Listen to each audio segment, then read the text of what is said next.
Bonjour Bertrand. Bonjour Xavier, comment ça va aujourd'hui? Eh bien écoute, ça va très bien, très, très bien. Tant mieux. On a une petite actualité assez intéressante là, c'est que le week-end dernier, il y a eu l'université d'été des Verts à laquelle, était invitée, Lucie Castet, donc qui a, visiblement beaucoup, beaucoup, beaucoup de succès auprès de cette formation politique puisqu'elle a été acclamée, applaudie et qu'il semblerait que les Verts et tout particulièrement, Marine Tondelier, l'adorent. Donc, est-ce que tu peux nous en dire un peu plus? Oui, et elle s'apprécie beaucoup. Mais alors, donc, NFP, le nouveau Front populaire, a fini par se choisir sa championne. A fini par se choisir sa championne. Ils ont mis très longtemps à la sortir du chapeau. Et d'ailleurs, je ne sais pas si tu la connaissais avant, mais ça m'étonnerait, puisque Non. personne ne la connaissait. Mais c'est vrai qu'ils sont très enthousiastes par rapport à elle.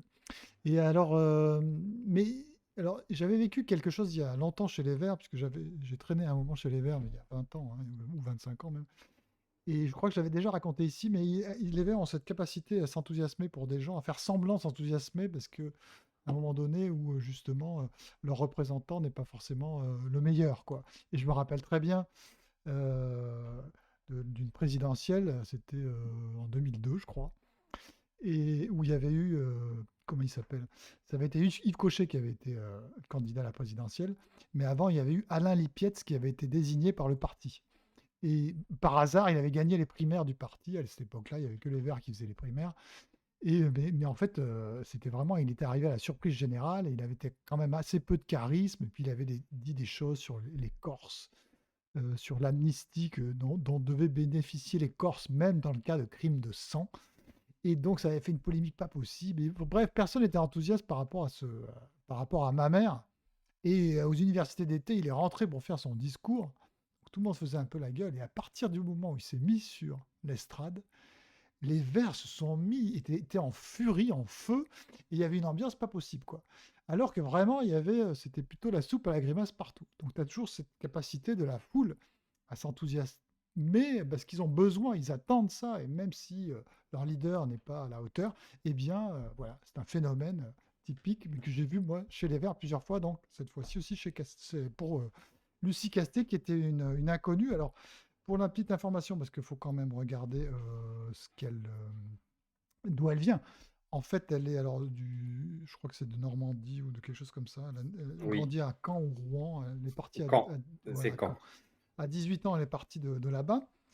Et elle est quand même l'enfant de deux psychanalystes. Donc tu vois quand même, comment dire, la sociologie de la famille.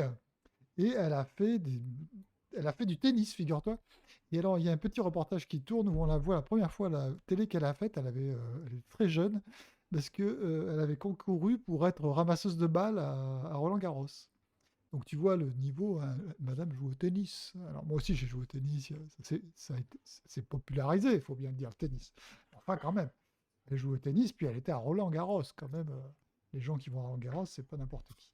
Donc il y a ce choix, et puis ce qu'après elle a fait, bon j'ironise un peu, mais parce qu'en fait, tu as toujours l'impression que c'est les partis qui sont différents, qui veulent être différents ou plus populaires, et puis en fait, ils choisissent toujours des gens qui ressemblent à l'élite, à la française, quoi, puisqu'elle a fait Sciences Po ensuite, et elle a fait l'ENA. Et donc, c'est comme quand, tu sais, Libération ou même les partis de gauche parlent de diversité.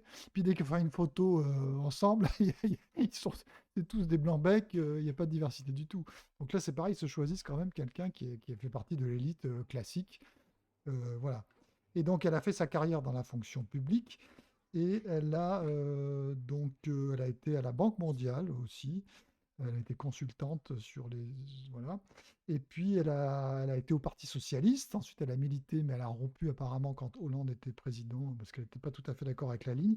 Et elle a été donc conseillère de d'Anne Hidalgo. Elle a fait sa campagne présidentielle. Ils n'ont pas fait un beau score. Mais comment elle est arrivée, ça, c'est un grand mystère. En tout cas, effectivement, les Verts l'adorent.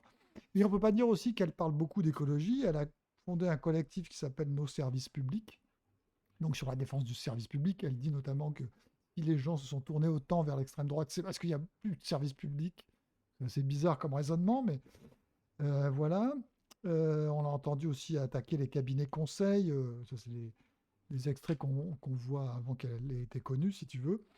Et donc, elle a très peu de parcours sur la question de l'écologie. Même pas du tout. Puisque, encore une fois, c'est surtout essentiellement sur les services publics notamment. Et donc, la chose qu'elle a dit alors, il faut savoir qu'elle est arrivée, je vais te raconter un truc marrant, elle arrive à l'université d'été et elle est accueillie par Marine Tondelier. Et donc, il y a une espèce de bousculade quand elle arrive entre les journalistes. Et les journalistes commencent à se parler mal, je ne sais pas ce qui se passe. Et Marine Tondelier déclare tout à coup paix et biodiversité. Bah, pour faire en sorte que tout le monde se calme. Donc tu vois, vraiment, les Verts, c'est une espèce de secte. Alors on le savait déjà, hein. Elle portait déjà sa veste verte, toujours la même, de gourou. Mais là, en plus, si tu veux, le message, c'est paix et biodiversité. Donc je ne sais pas s'ils font des séances de spiritualisme après, c'est possible. Mais il faut savoir que je n'ai rien contre les séances de spiritualisme. Euh, Bien au contraire. Mais donc, voilà, ça c'était pour la petite histoire. Paix et biodiversité, cher Xavier. Mais Et alors, alors, oui, Bertrand, alors, oui. question quand même, parce que paix et biodiversité, mais Lucie Castet, qui n'y connaît visiblement rien en écologie, a tout de même évoqué la nécessité d'une bifurcation écologique, Mm. quitte à augmenter les impôts. Oui, elle a fait un discours, donc j'ai écouté, parce que bon, c'est vrai qu'il n'y a pas beaucoup de ressources sur Lucie Castet, parce qu'elle n'a pas été très visible jusque-là, mais elle a quand même fait un discours aux universités d'été qui dure un petit quart d'heure et qui est assez pénible à écouter, parce que voilà, c'est pas très fluide, c'est un peu. Voilà. Mais donc elle dit que pour la bifurcation écologique, il faut faire sauter deux verrous. Il faut faire sauter le verrou de l'austérité et puis le verrou de l'injustice sociale. Alors, ce qui est marrant, c'est que d'abord sur le verrou de l'austérité, si tu veux, si tu réfléchis un peu au programme écologiste, à ce qu'il raconte, c'est exactement la mise en œuvre de l'austérité d'une certaine manière. Toutes les mesures, je ne sais pas moi, anti-voiture, on peut aller en vacances plutôt qu'aller, je ne sais pas, en Grèce, aux États-Unis ou en Amérique du Sud, on peut aller à côté de chez soi. Tu vois, c'est un peu l'austérité précisément. L'austérité, et il rajoute l'austérité heureuse, ça, évidemment. Mais c'est quand même ça, pour consommer moins, pour avoir moins d'impact sur l'environnement, le grand projet de l'écologie, c'est quand même de rapetisser d'une certaine manière et oui, d'avoir moins d'impact. Et donc, c'est une forme d'austérité, d'auto-limitation, ça arrive beaucoup, ça. Donc, quand elle dit que l'austérité est un verrou à faire sauter, non, c'est exactement le contraire du projet des Verts, qui veulent au contraire réinstaurer l'austérité par la force s'il faut, et on le voit avec toutes les mesures anti-voiture, sur le logement, l'isolation, etc., toutes les normes qui existent, etc. Donc voilà le paradoxe, mais on est habitué. Et donc le deuxième verrou dont elle parle, c'est l'injustice sociale. Et là, c'est pareil, ça revient. Et ça, je l'ai dit plusieurs fois, je le répète, le résultant quand même des politiques inspirées par l'écologie et mises en place par l'extrême centre, c'est quand même de plus en plus d'injustice sociale, précisément. Parce que c'est beaucoup plus facile d'être écologiste quand tu es riche que quand tu es pauvre, évidemment. Hein, on a cité souvent les politiques anti-voiture, par exemple, sur les zones à faible émission, où si tu n'as pas la bonne bagnole, hein, si tu n'as pas de Tesla qui vaut 40 000 balles au minimum, tu ne peux pas rentrer, alors, je caricature évidemment, tu ne peux pas rentrer dans les ZFE. Et donc là, c'est vraiment complètement antisocial. Et tu as plein de mesures comme ça écologistes qui sont par définition antisociales. Et d'une certaine manière, c'est logique parce que plus tu es antisocial, plus tu vas augmenter l'austérité et moins tu vas faire de mal à l'environnement. Une bonne crise économique est très bon pour l'environnement, puisqu'on va moins consommer, etc., etc. Et donc, encore une fois, là, c'est le grand mensonge en fait du projet écologiste et des Verts, et en fait, il faut comprendre l'inverse de ce qu'ils te disent, précisément. C'est pas les deux verrous, c'est pas l'austérité et l'injustice sociale, c'est les deux solutions. Et les deux solutions qu'ils sont en train, qu'ils le veuillent ou non, de mettre en place. Euh, Juste une petite question dans toute cette histoire. Il n'y a pas de proposition donc concrète. Non, non, Point. le discours, c'était vraiment, vraiment, c'est très très creux. Bon, après, c'est l'exercice de style qui veut ça. Je veux dire, que ce soit, je veux dire, n'importe quel homme politique ou femme politique dans une université d'été, bon, il y a des fois, c'est plus précis, il y a des mesures, etc. Mais là, c'était pas très. très probants au niveau des mesures, surtout pas sur l'écologie d'ailleurs. Si ce n'est de grandes généralités de ce type-là. D'accord. Elle a dû parler de la retraite à 64 ans, de revenir, etc. De la bifurcation écologique qu'il faut mettre en œuvre, tout ce que tu veux, mais sans mesure très très précise. D'accord, très bien. Mais donc, on s'explique toujours pas l'attrait de Marine Tondelier et de sa veste verte pour pour Lucie Castel, puisque Oui, bah visiblement c'est écoute, sa elles sont un peu de championne. la même génération. Je sais pas, sociologiquement, ça se ressemble beaucoup. Elles sont contentes d'arriver où elles arrivent. Elles sont un peu grisées toutes les deux quand on voit Marine Tondelier qui a beaucoup de succès en ce moment. C'est vrai qu'elle n'est pas mauvaise d'ailleurs dans les médias, mais bon, il y a un peu de. Moi, je trouve un peu d'immaturité dans la façon dont elles s'expriment, dont tu vois qu'elles sont contentes vraiment de passer dans les médias, etc. Marine Tondelier, c'est très net, elle se sent plus, là, à un moment donné. Voilà, tout ça changera, mais voilà, on dirait un peu un jeu, alors que la situation de la France est quand même pas terrible. Bon, elle me donne l'impression de s'amuser un peu. Bon, la situation est aussi amusante en ce moment. Il y a un changement des institutions, il y a un bordel ambiant, donc bon, et voilà. Alors il y a une autre université d'été, qui s'est tenue aussi, c'est celle du MEDEF, en fait, les rencontres des entrepreneurs de France. Tu voulais en dire un mot? Oui, effectivement, c'est vraiment la saison des universités d'été. Et donc, non, j'ai trouvé une chose intéressante sur l'université du MEDEF qui s'appelle la REF, donc les rencontres Des entrepreneurs de France. des entrepreneurs de France, où il y a plein de gens intéressants. Ils ont fait une table ronde sur l'écologie, mais qui est un peu, voilà, table ronde sur l'écologie. Mais il y a eu aussi un article que j'ai lu alors, dans le média, c'est un média, je vais le citer quand même, que je donne mes sources. C'était dans l'AEF, c'est une info, c'est en fait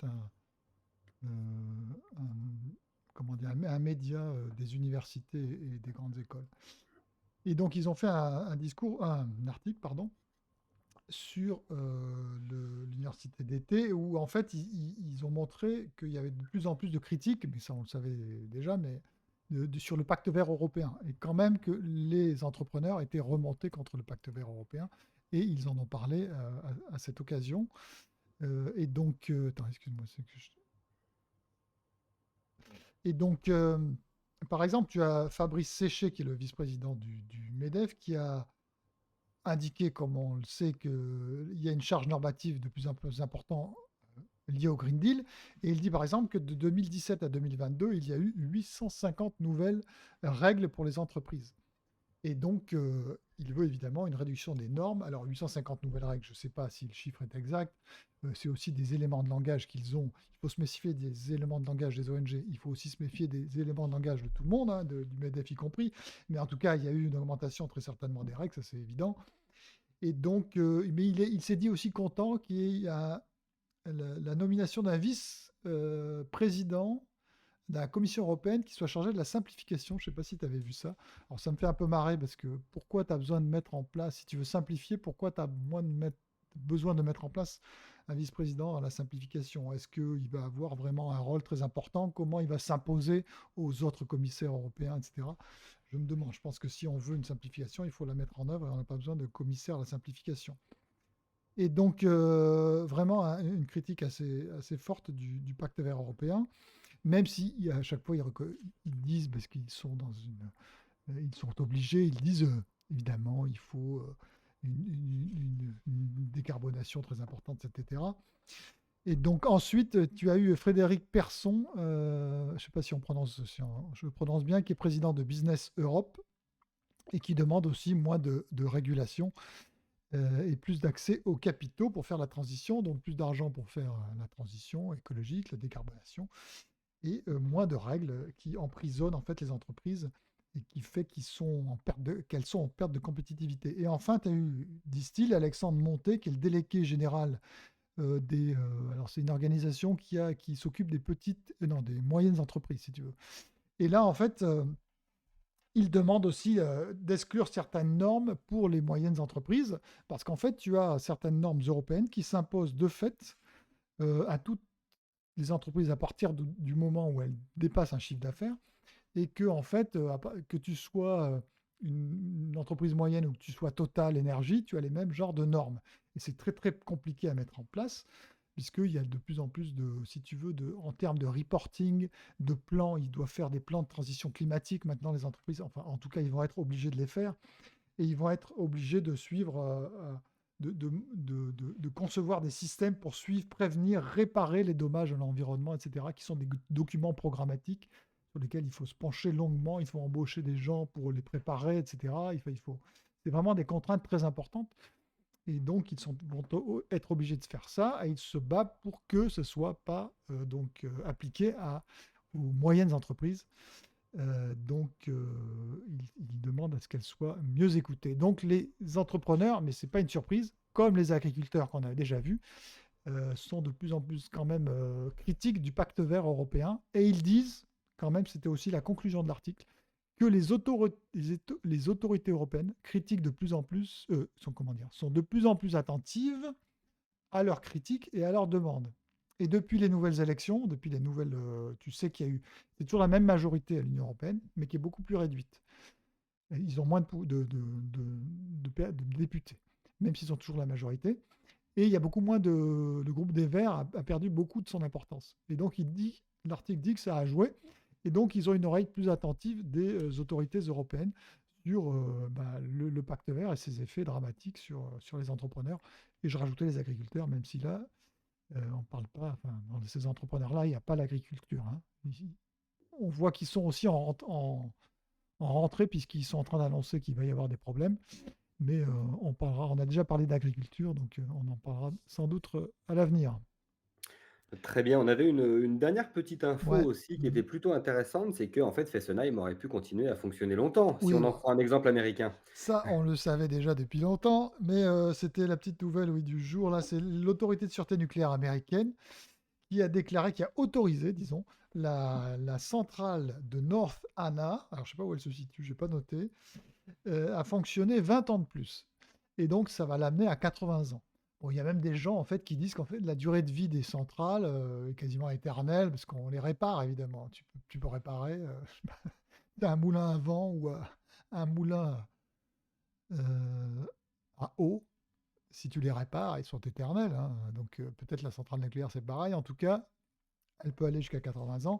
Bon, ce qui nous fait reparler un peu de Fessenheim qui a été forcé de fermer de façon abusive par Emmanuel Macron, François Hollande, Emmanuel Macron, et surtout poussé par les Verts, par les écologistes.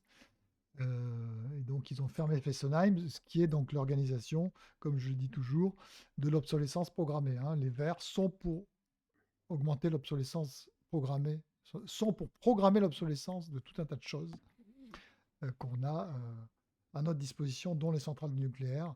Donc voilà, c'est un peu dramatique, mais bon, ce qui est Alors, fait est fait. la centrale de North Anna est en Virginie, à l'est des États-Unis. Ah, très bien. Voilà. Et Voilà. ben, merci beaucoup Bertrand. Je t'en prie. À très vite. Donc, N'hésitez pas à liker et puis à voilà, et puis, partager oui, à et à partager et à commenter. commenter. Et puis engueulez-moi si Bien vous n'êtes pas sûr. d'accord. Comme ça, on peut Voilà, discuter sur les que commentaires. Parfois, on m'engueule. La dernière fois, mais quelqu'un c'est m'a... intéressant, hein, on est souvent, en fait, écoutés aussi par des écolos, ou des, sympathisants du nouveau Front populaire, qui Oui, sont pas très contents de ce qu'on dit, donc oui, certaines vidéos circulent beaucoup dans le camp d'en face, oui. j'allais dire. Et alors là, on en prend vraiment pour notre Mais faut pas grade. hésiter, s'il y a des trucs à dire, faut pas Oui, hésiter, on m'a surtout critiqué pas. sur ce que j'ai dit sur la climatisation, par exemple. On a eu des débats. Donc, Bon, voilà. À et ben, très merci bientôt, beaucoup. à très À vite. bientôt. Au revoir.